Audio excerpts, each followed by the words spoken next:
mga hinigugma diha ni Kristo. Daghang salamat ninyong tanan paghatag panahon nining atong panagtigom sa atong katedral aron isip mga Kristiyano, mga magtutuo o dinhi sa atong local church sa Cebu. Buhaton nato ang misa nga makaingon kita, misa sa pagpaalam o misa sa pagpasalamat. Sayod kita nga ugma sa Roma mo'y funeral mass ni Papa Francisco, human misa dito sa St. Peter's Basilica, dadon siya sa St. Mary's Major kung asa siya ilubong. Mga inigugma, karong adlaw ang atong vestment puti kay Octave of Easter. Pero ugma, posible pula. Ngano man nga pula, kay gipainumdum kita nga si Papa Francisco sumusunod ni San Pedro, the first Pope, the first, of course, the Apostle Peter nga gimartir, no? Mao nga puwa. And bisan gani karon usay makita ang iyang vestments puwa. Papa, St. Peter Martyr, o siyempre si Pope Francis, 266th Pope, successor of Peter, sunod gihapon sa tradisyon pagsulob sa pula. Nasiguro ko daghan nato dunay mixed feelings. I made mention posible panahon sa pagpaalam, panahon sa pagpasalamat. In some ways, makaingon kita, we feel somehow sad, somehow, no? We will miss him. Labi na yung patented nga smile, no?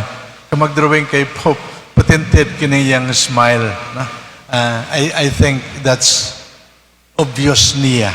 No? Natural, tungod kay in many ways, he touched many lives.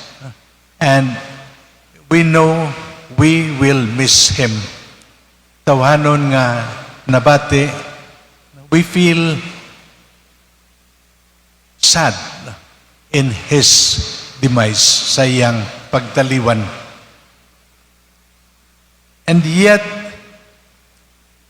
from another perspective, panahon kini sa dakong paglaom o pagpasalamat.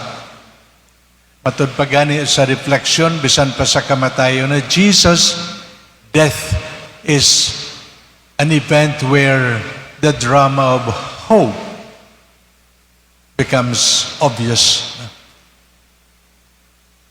Paglaom nga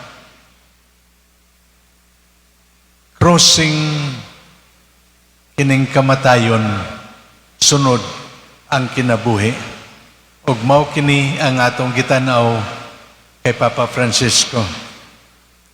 Sayod kita, he was elected March 13, 2013. 266th Pope. The first Pope from Latin America. That's why ang media magunauna, posible may na Pope from Africa, posible from Asia. No. Your guess is like anyone else. Pero, maulag yun, no? The first to take the name of Francis. No? Kayo niya, Saint Francis.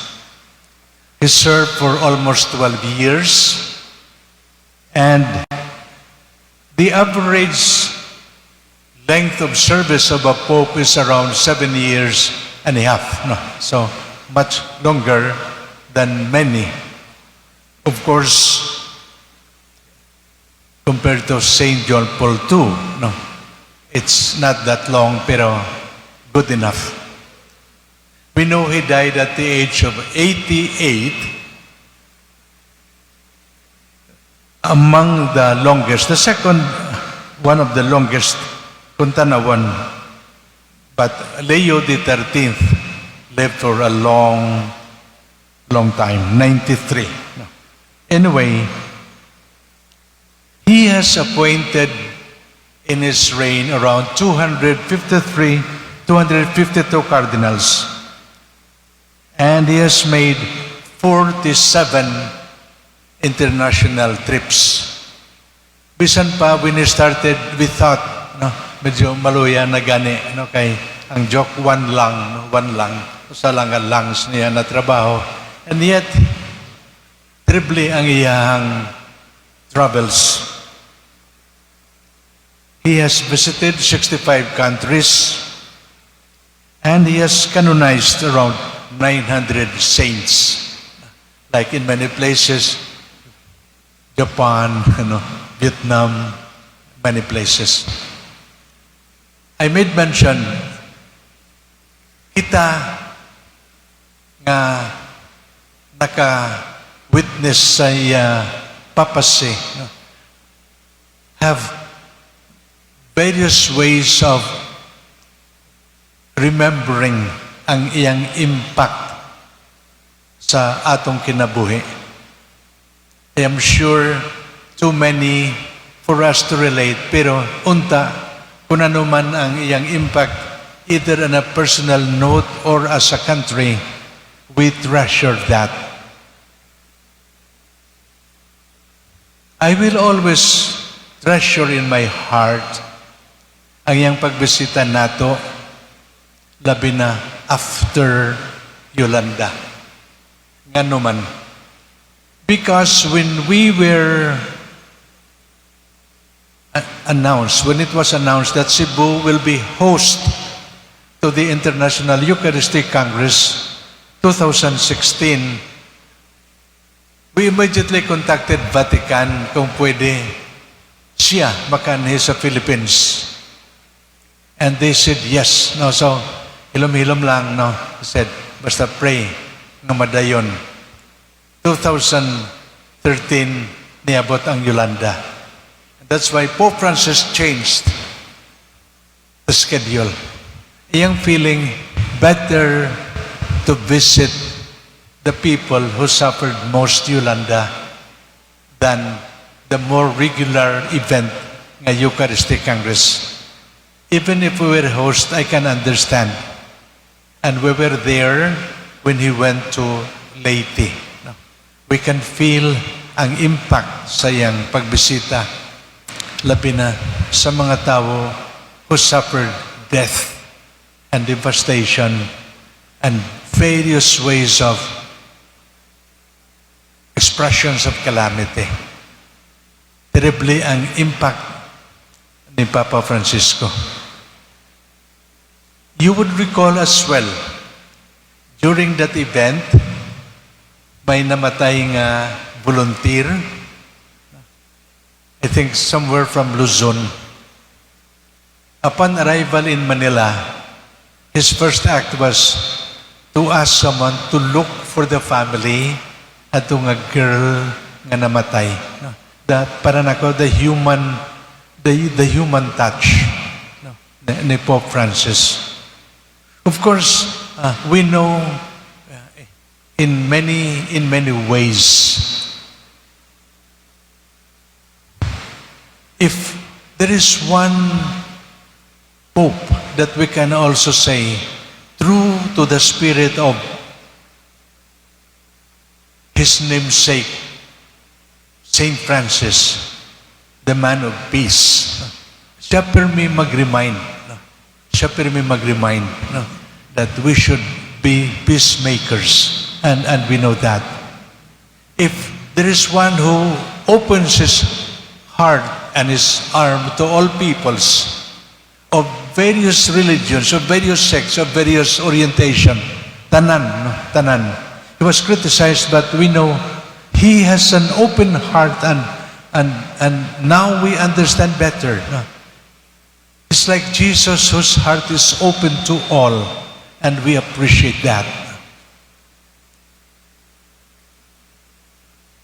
Mention of difficult places, poor places, he would be there.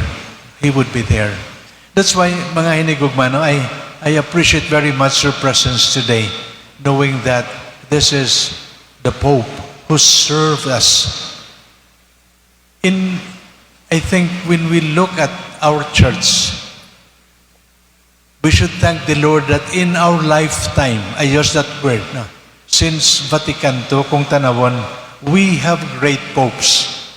Kung atong pamalandungan, even when we start, turn of the century, Leo the 13th, no, of course, and then, but more in our time, no, Benedict, first, Pius IX, no, 10th, Santos, 11, 12, and then eventually Vatican II, no, Saint John the 23rd, Blessed Paul VI, Pope John Paul I, Saint John Paul II, Benedict, no, very, very humble, very great, and now Pope Francis. Nga kung point, we are in such a journey of the church nga nagpasalamat kita. We're given leaders, matod pa, but they wouldn't want to be called leaders, no more of, for them, servants. That's why even the title of the Pope, servant of the servants of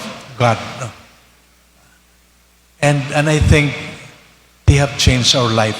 And so as we continue this Mass, his legacy before he died. I was talking with a priest who came from Rome this morning, matod pa ni Father Leo Cruz. He was talking with the Pope in January.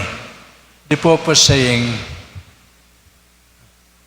I will not survive the sickness. He knows his days are numbered. But we admire, even before he died, no, in, that Easter Sunday, naka-wheelchair, no, he wanted just to greet the people, Happy Easter. A beautiful gesture. He died kung sa aton pa with his boots on.